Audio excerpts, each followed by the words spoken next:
Good morning, TSOC. Today is the initial video in my PI series. We're going to set up a single gas planet to extract aqueous items and convert it into water. The idea here will not be to maximize your yield from this planet, but to minimize the human interaction needed in order to extract some PI. So with that, I am in an Iteron. Again, it's Bash. Why would I be in anything other than an Iteron? And have a single gas command center. I'm going to undock. You do not actually have to go to the planet, but you do have to be undocked. So I'm just going to undock and orbit the Fortizar at 500. I am undocked. Again, I'm in an Iteron, and I do not have the gas command center in it. So let me dock back up and get it. Request accepted.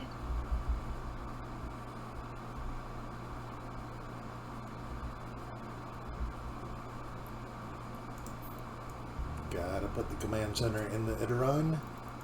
Now we can undock. Orbit at 500, like I said. You could just dock the ship as long as you stay tethered. With that, I am now ready to look at a gas planet. I'm going to pick number 9, right mouse click and do View Planetary Industry. This is the planet. This particular planet has 5 different items, as they all do. As we said before, I'm going to do the aqueous liquids that I will convert into water. So first thing I want to do is I want to scan that planet and find where the greatest deposits are so that I have the least amount of time having to move around to find them. The way I set my scale up here is you have 2 little arrows that you can expand or contract. What I do is I make the window as narrow as possible and then shift the entire slider bar until I just barely have some white. What that allows me is, this is probably the strongest area that I can see with my skill set. So what I'm going to do is shift over here to build, install that gas command center just below that pocket, and hit submit. This tune does not have maximum skills, but I have it upgraded to level 4.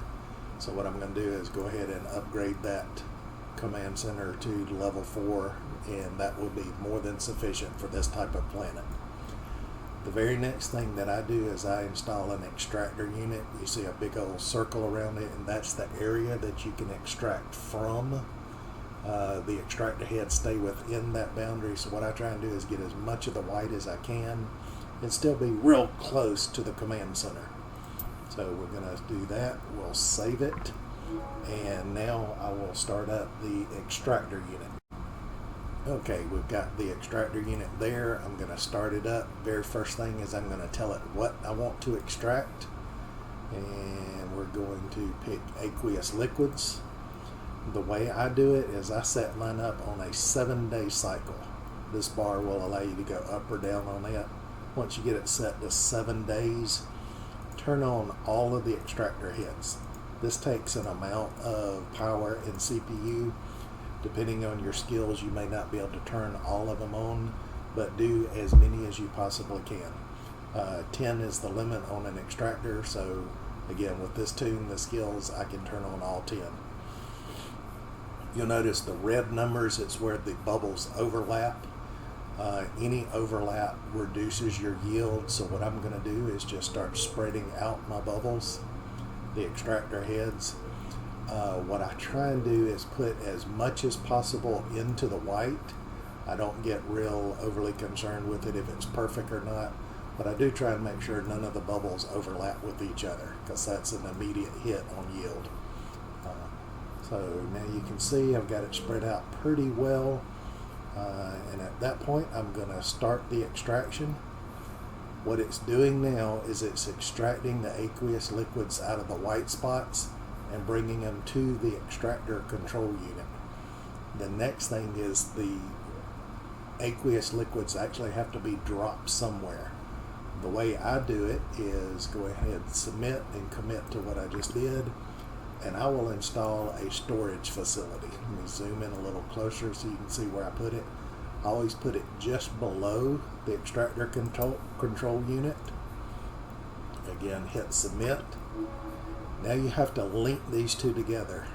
So what I do is I press the control key, click on the extractor, and then touch on the storage facility and left click on that.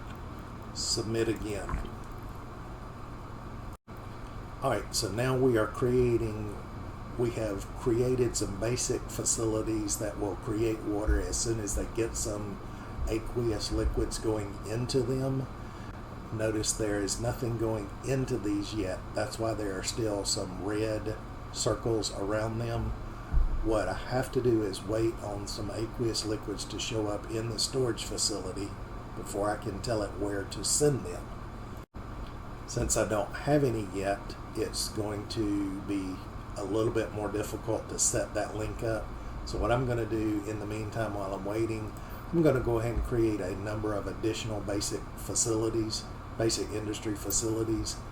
I like to use this kind of pattern myself. There's no rhyme or reason to it other than it's very compact and close together, so that it's all in a nice little view so that when I zoom in I can see all of them at one time. And I'm going to hit submit. In this particular case, I'm going to do control left click to the storage facility, control left click to the storage facility, control left click to the launch pad, control left click to the launch pad, and control left click to the launch pad.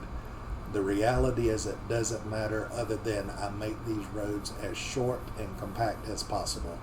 They use a lot of energy on the PI setup, so if you get into the habit of minimizing the distance, you'll save a lot of energy that's available, either CPU or power grid, and that sometimes will be just enough to allow you to put in one extra facility. And go ahead and submit and commit to those changes to date. Okay, now that the basic facilities are all created, I'm going to go ahead and program them.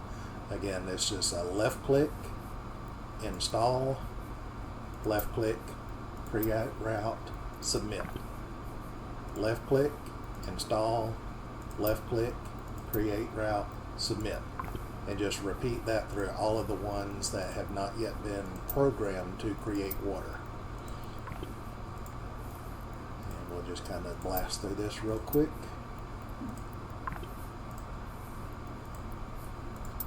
The good thing is this planet is now completely set up with one exception. Again, you see the red circles. I'm just going to pick one of these so that you can see. It says input route missing. In order to make water, these basic facilities have something go into them, that is the aqueous liquids that I'm extracting. The program converts those aqueous liquids to water and delivers them to the launch pad. What's missing is the route for the aqueous liquids to go into the conversion facility. They will come out of the storage facility the way I've got it set up. Again, the storage facility is not necessarily needed, but I like it just because visually I can tell if I'm extracting enough, converting enough, where my bottlenecks are. So again, while we're just waiting on enough of the aqueous liquids to be extracted and go into the storage facility, I'll do a quick recap.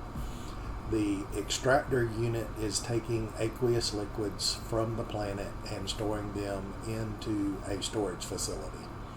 I've then got a series of 7 basic industry facilities that will convert those aqueous liquids and take them out of the storage facility, convert them into water, and deliver the completed project into the launch pad.